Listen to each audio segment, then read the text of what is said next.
గజం కేవలం 500 రూపాయలతో 1210 గజాల భూమి కేవలం 6 లక్షలు మాత్రమే. మన సింగనమల నియోజకవర్గంలో నీళ్ళు తెచ్చుకోవాలంటే ప్రతిసారి ఫైట్ అవుతుంది.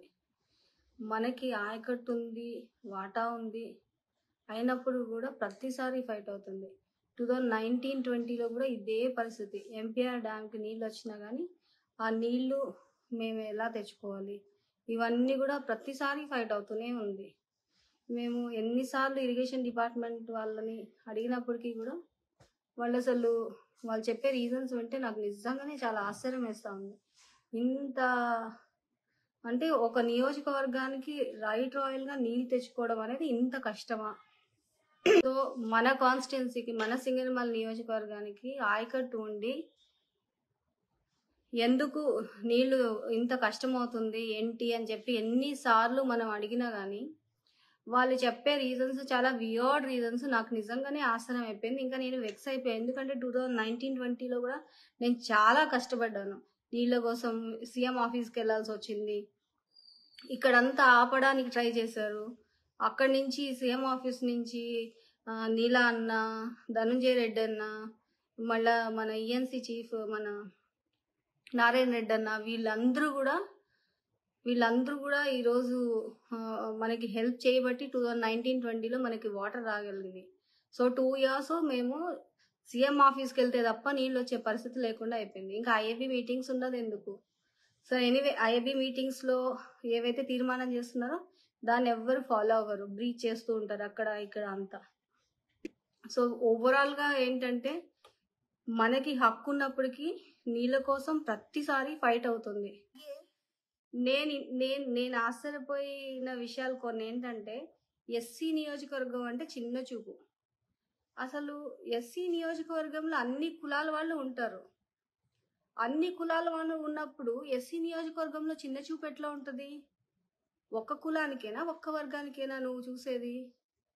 అన్ని నియోజకవర్గంలో అన్ని కులాల వాళ్ళు కలిసి వస్తేనే ఈరోజు మనం గెలిచి పవర్లో ఉన్నాము. ఒక ఎస్సీ నియోజకవర్గంలో ఎస్సీ ఎమ్మెల్యే, అది కూడా ఫీమేల్, ఆత్మవిశ్వాసంతో ఉండడం తప్పు.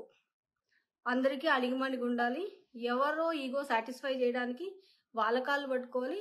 ఎమ్మెల్యే టికెట్ వస్తుందా అక్క? దానికి ఆన్సర్ జగనన్నే చెప్పాలి. జగనన్న లిస్ట్ అనౌన్స్ చేసినప్పుడు మనకు తెలుస్తుంది. నాకు తెలీదు మిథున్ అన్న మరి అలాంటివన్నీ చేస్తున్నాడో లేదో అవన్నీ నాకు తెలీదు. నేనైతే మరి అంత దూరం వెళ్ళి అంటే బయట పబ్లిక్ టాక్ని గురించి డిస్కస్ చేసే అంత ఇది నేను చెయ్యను. సో మేబీ ఉండకపోవచ్చు అనుకున్నాను. ఉంటే ఎవరేం చేయలేరు. మోస్ట్లీ ఉండకపోవచ్చు అని అనుకుంటున్నాను. జగనన్న డెసిషన్ ఎలా ఉంటుందో we have to wait for it. అందరికీ నమస్కారం. నేను ఫేస్బుక్ లైవ్ వచ్చింది నీతి కోసం, కానీ ఎల్లో మీడియా దీన్ని పెద్ద రాజకీయం చేసింది. అతి ముఖ్యంగా చెప్తున్నాను, నేను పదే చెప్పింది ఏంటంటే, నీటి పంచాయతీకి సీఎం ఆఫీస్కి లేదంటే పెద్దిరెడ్డి రామచంద్రారెడ్డి అన్న దగ్గరికి వెళ్లాల్సి వస్తుంది అని. అధికారులు ఐఏబీ మీటింగ్స్లో తేలాల్సిన నీటి పంచాయతీ అంత దూరం వెళ్తే కానీ తేలట్లేదు. ఇలా నీళ్లు అధికారికంగా రావాల్సింది రాకుండా నా ముందు పాలించిన ఎమ్మెల్యేలు వదిలేశారని, అంటే మా నియోజకవర్గంలో పాలించిన ఎమ్మెల్యేలు వదిలేశారని అధికారులు వాళ్ళ మాటలతో వాళ్ళే చెప్పారు. అంటే వాళ్ళు అడగలేదు కాబట్టి నేను అడగకూడదన్న ఉద్దేశంతో మాట్లాడారు. స్వప్రయోజనాలు చూసుకోవడానికి నేను ఎమ్మెల్యేగా రాలేదు. అయినా ఈరోజు మా నియోజకవర్గ నీటి గురించి నేను ఫైట్ చేస్తున్నాను. ఉన్నంత వరకు 5 ఏళ్ళు నీళ్ళు ఇవ్వాలన్న ఉద్దేశంతో నేను మాట్లాడాను. అలాగే ఈరోజు సీఎం ఆఫీస్కి వెళ్తే నీళ్ళు వస్తున్నాయంటే అర్థం ఏంటి? జగనన్న ఇస్తేనే కదా నీళ్ళు వస్తున్నాయని అర్థం. జగనన్నకి వ్యతిరేకం ఎక్కడుంది ఇక్కడ? నేను ఈరోజు చెప్తున్నాను, మేము ఎప్పుడు జగనన్నకి రుణపడి ఉంటాము.